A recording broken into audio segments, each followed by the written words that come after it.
Благодарам, подпредседателе, почитувани колеги, почитувани граѓани. Дозволете ми најпрво да го честитам католичкиот Божик на граѓаните од оваа вероисповед и да им кажам, доколку го гледаат Собранискиот канал и се прашуваат зошто Собранието не го почитува овој празник, кој што вообичаено ги испочитува сите празници. Знаеме дека не е неработен ден, но имаме една таква собраниска пракса да ги почитуваме верските празници на различните заедници.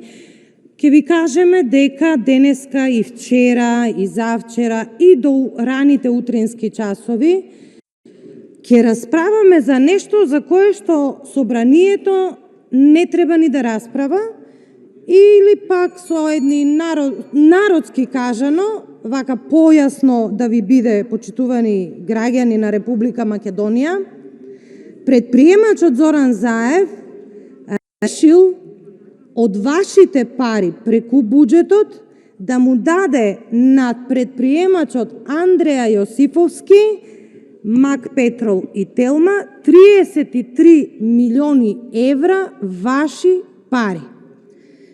33 милиони евра, почитувани сограѓани, се пари кои што ги има за Андреја Јосифовски, ама ги нема за вас. Замислете, со 33 милиони евра колку компјутери ќе се купеа, а не тука да ни ги одбиваат амандманите со образложение дека нема финансиски средства, колку вакцини ќе се купеа и дали ќе се купеа воопшто. Дури и легитимно е вашето размислување вечерва да се прашате зошто Собранието волку доцна работи, да не случајно направија спогодба владава наша со Фајзер или со останатите, не од утре почнеме да се вакцинираме, дали дошла некоја голема капитална инвестиција, дали нешто се случило позитивно, па така итно се собрало Собранието и решава не, почитувани граѓани на Република Македонија, ќе морам да ве разочарам, решиле божично да го почестат Андреја Јосифовски со спогодба која што треба пратениците од Социјалдемократскиот сојуз да ја изгласат без да прашаат и без да се запрашаат, без воопшто да размислат се што им кажуваме ние, 40 пратеника, меѓу кои што ќе кажам професори од правен факултет, стручни лица на кои што тие, согласно нивната матрица, онака арогантно со исмевање и со подценување затоа што тие се избраните, тоа не го слушаат. Ама, како да ви кажам, оваа елка позади мене ме асоцира на божични поклони, на нешто убаво. И ја не знам што се мачите, што не го викнете Андреја Јосифовски вечерва тука, нека тркне, нема представник од владата. Стопите го време. Да. Молам еден од министрите да влезе во сала. Ајде, двајца са валјда, не им е тешко да... Момент. Да. Еден од министрите да влезе во салата. Мачно им е дури и да не слушаат.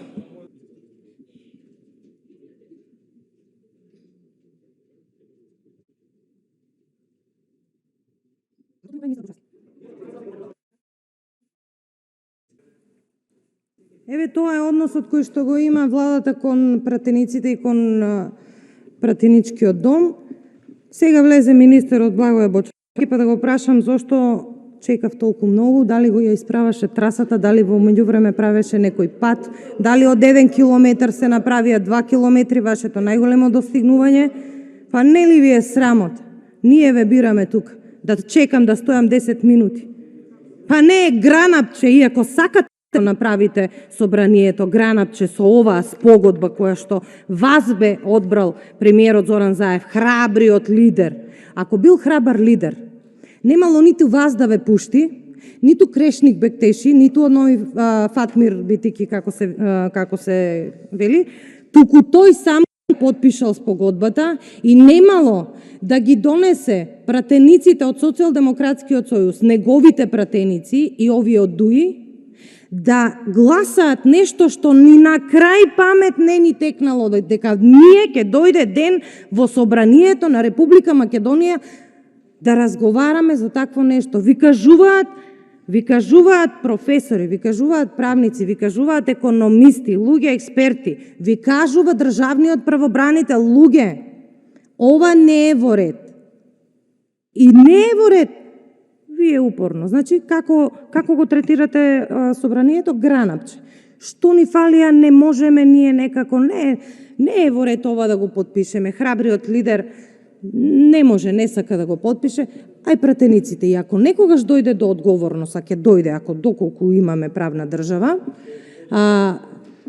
почитувани колеги, ви гарантирам, со раката на срцето вака како што он знае, ќе рече, ама ја не сум ја то пратениците. Бидете сигурни, убедена сум 100% дека така ќе. Вие сте сега за него за еднократна употреба. Да изгласате на Андреја, да му дадете 33 милиона евра спротивно на деловник и на устав и готово, завршена работа. И ја не знам што се мачите. Дајте, Благојче умеѓу време можеше да иде до Трезор, да извади 33 милиони евра, да го викнеме овој Андреја Јосифовски со матичен број спишан од спогодбата и тука каелката да му ги дадете, а телевизија Телма да врши директен пренос.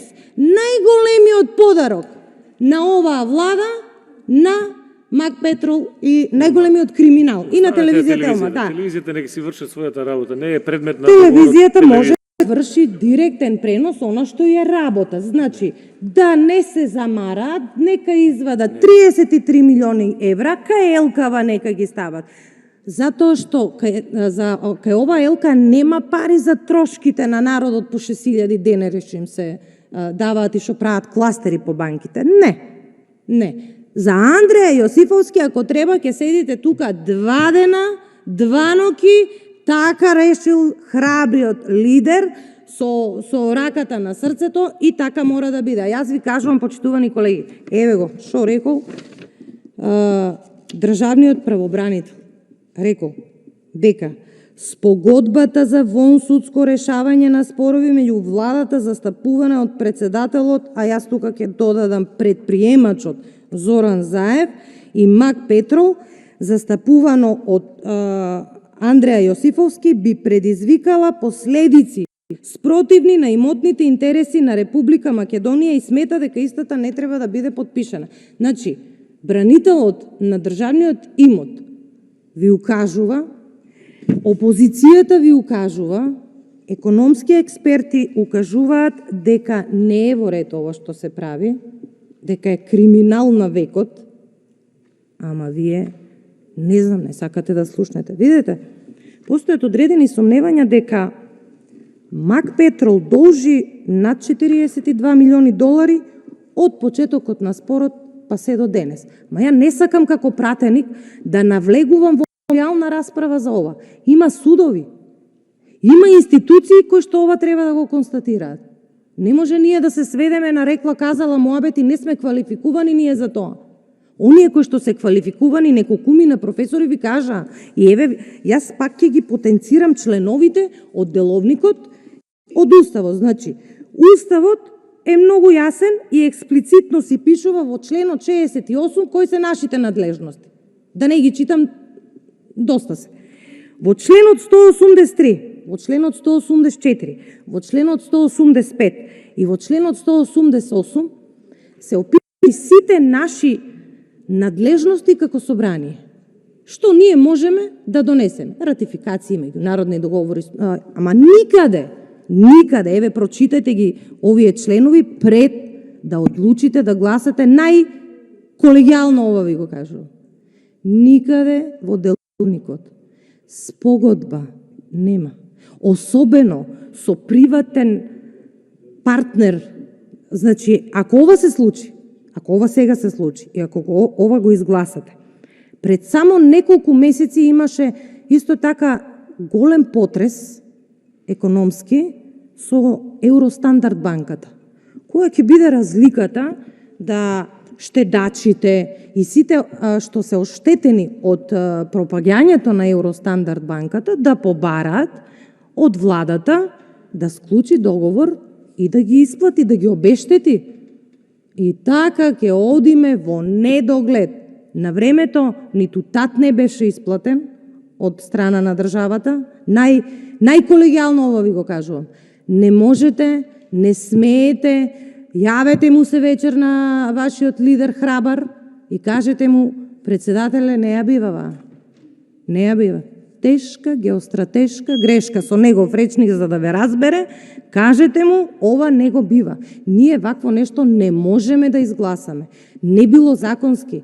А еве ќе се сетите по неколку години, кога доколку имаме правна држава и доколку некој ќе треба да одговара, тој што ве тера сега ова да го изгласате, ќе рече вака: не бев ја, пратениците од собранието беа.